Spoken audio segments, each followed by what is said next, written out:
Hello, my name is Leah and this is our presentation on mental health for assignment 1. This work was completed by myself alongside Sadia, Ibru and Khalil. Today we're going to talk about the importance of mental health, some of the challenges people experience and the support available. Here is the table of contents for our presentation. We're going to start with an introduction to what mental health is and why it's important. Then we'll talk about addiction and how it affects mental well-being. Next, we'll cover the Mental Health Act of 1983 and why it plays a key role in supporting individuals. Then we'll finish with a conclusion and our references. Mental health affects everyone in different ways, whether it's something you experience daily or only in certain moments. Even a single negative thought or event can impact how a person feels, and for some people this can lead to harmful behaviours. We chose this topic because we wanted to raise awareness and help people understand what others may be going through. Throughout this presentation, we'll be highlighting key areas including addiction, the Mental Health Act of 1983, and different coping strategies and treatments. Our aim is to provide a clear information and help people recognise the importance of mental health for overall well-being. Hi, my name is Quili Padmasri. My student ID is S327846, and I'll be talking about my slide on addiction and its effect on mental health. It's easy to get hooked on drugs when you are struggling, as it comes as an escape from reality and gives the illusion of things being good for a while. And when the high dies down, reality comes crashing down with it. Therefore, the hold drugs have on the mind is what makes it so tempting to go back to. But after being flooded by drugs several times, the brain chemistry could start to be altered and prevent communication between neurotransmitters. Over time, they start to take over and do long-term damage, such as affecting thinking and solving problems. But understanding why they are doing that to themselves is important too. It isn't easy to tell someone that you are struggling and need help. It's easier to keep it all in and find ways to cope, even if they are unhealthy. However, in the mind of the person, they don't care for the effects, as they just need an escape from all their personal problems. By being high on what they take, they feel a sense of joy that can't be obtained when sober. To help, you could take them to support groups, as they can be effective. Talking to people who are going through the same thing can help them feel comfortable in the group to talk about their issues and take the necessary steps to recovery. There is a validation in the knowing that they won't be judged for how they had been during that time, as the others would relate. Another way to help is by learning about why they started using, listening to them with empathy and not judging them, as no one is the same when it comes to coping, and for the person, it wouldn't be easy opening up either. Thank you for your time, and I hope we have all been able to learn something new today.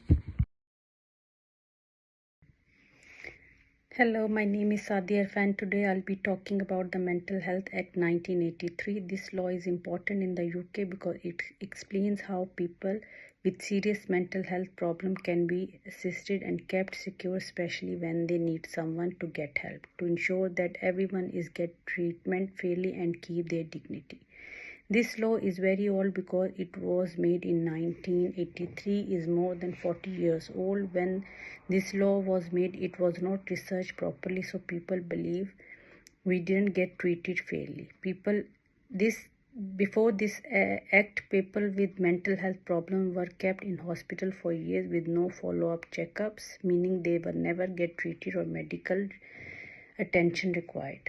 One of the biggest part of this law is something called sanctioning. This means a person can be taken to hospital for care even if they don't want to go, but only when it's truly necessary. For example, Section 2 lets doctors keep someone up for up to 28 days to understand what's wrong. Section 3 allows longer treatment up to 6 months. Section 4 only for emergencies up to 72 hours.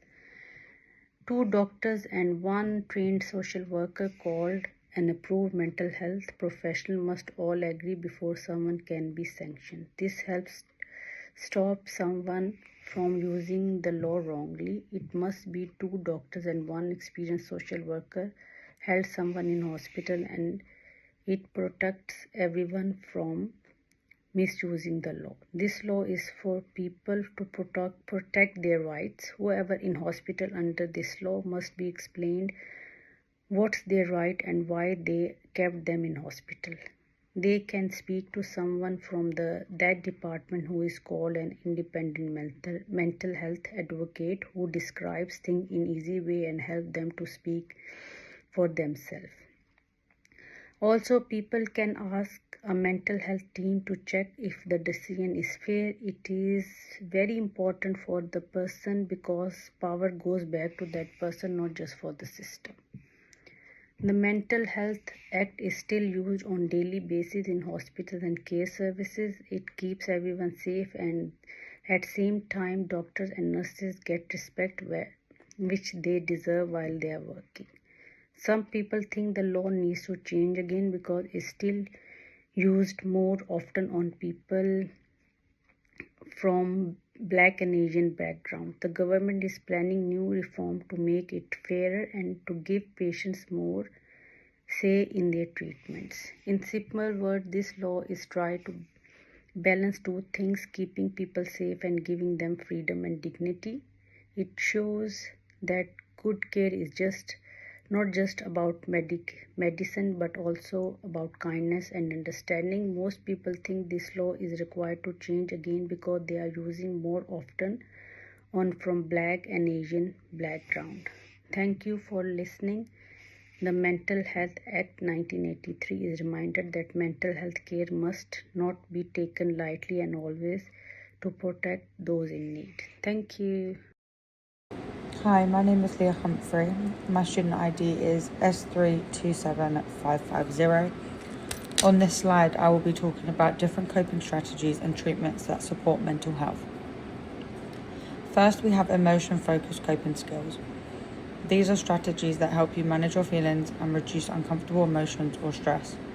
Examples include things like distraction, meditation, creative activities, cleaning, exercise, practicing self-care, listening to music, giving yourself a pep talk, reframing your perspective, and practicing gratitude. These techniques don't change the situation itself, but they help you cope better emotionally. Next, we have problem-focused coping skills.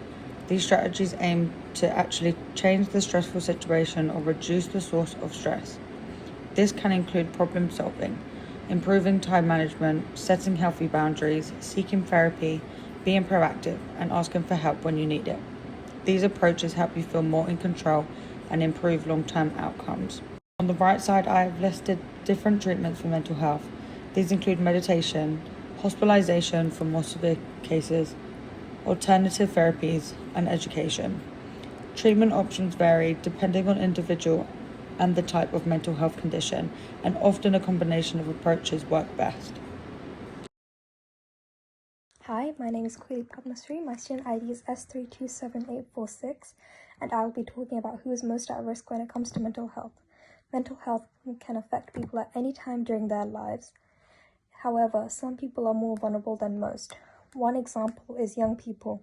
School may seem like a small issue, but some struggle to balance exam stress with their friends and social media. Other factors include financial issues the parents may be facing, which could make them think that they can't do any more for their parents, or even a housing issue, and as they all start to pile up, it can cause a strain on the child. Someone else could be facing trauma, caring issues, discrimination, or long-term health issues, which also increases the risk of putting a strain on a person's mental health. People from the LGBTQ+ community face lots of discrimination just for being themselves, and when everyone's negativity gets to them, it can start to affect them mentally. People tend to forget that the elderly also face mental health issues. There is a lot of loneliness that they face with the fact that the people they grew up with aren't there anymore, making them feel isolated and alone, or even a long-term illness that has taken root and made them feel as though they don't want to be around any longer, as they start to feel like a burden. Overall, there is no clear answer, as mental health affects people of all different age ranges. Hiya, my name is Ebru Sen. My student ID is S327647. I'm going to talk about safeguarding and conclusion in mental health. Safeguarding is all about keeping people safe from harm, abuse, or neglect. It means noticing when someone might be at risk and taking action quickly. People with mental health problems can be more vulnerable, so extra care is needed. Staff should follow the right procedures and report any concerns to the appropriate team, making sure that the information is only shared with those who need to know to protect the person's privacy. Good safeguarding is about treating people with respect and dignity.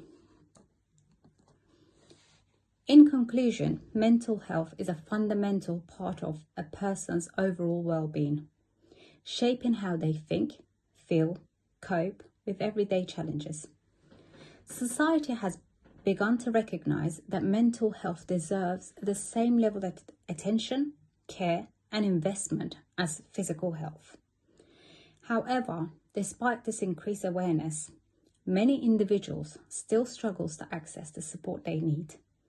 Stigma, fear of judgment, and long waiting times. How addiction can affect a person's mental health and how the Mental Health Act of 1983 is used to support and protect people during difficult times. Mental health is something every person carries, whether they talk about it openly or not. Addiction doesn't just change someone's behavior. It can change the way the brain works, making it harder for the person to cope or think clearly. Understanding this helps us realize why recovery can be so challenging and why empathy is so important. What really makes a difference is how we respond. When we replace judgment with understanding and anger with support, and recovery becomes more possible. No one overcomes addiction alone. It takes patience, proper treatment, and people who genuinely care. The process is slow and messy at times, but it's so filled with moments of strength and hope. We also explored how the Mental Health Act works in practice. Although it can seem strict, its purpose is to keep people safe while making sure their rights are respected.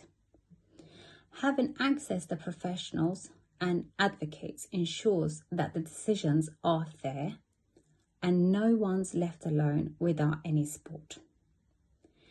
Overall, these topics remind us how important it is to listen, understand, and raise awareness about mental health.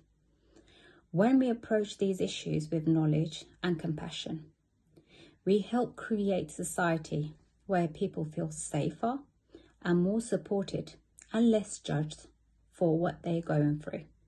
Many thanks for listening.